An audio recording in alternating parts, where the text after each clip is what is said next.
لطف کن زودتر نقشه‌ات را عملی کن، وگرنه از دودانگ این خانه خواهیم گذشت و یک تیر در مغز نداشته این شیرماهی کودن خالی خواهیم کرد.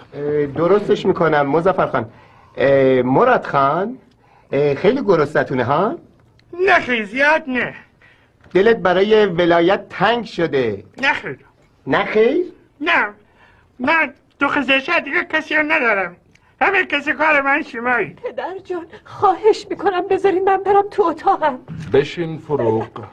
اما مراد این وسط آقا شوشنگال هم یه امتحان کنید. اولش سخته بعد درست میشه. من امتحان کردم.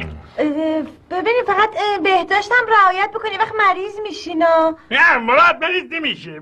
مراد بدن قوی داره، مریض نمیشه واقعا؟ بهداشت بر آدم های ضعیفه.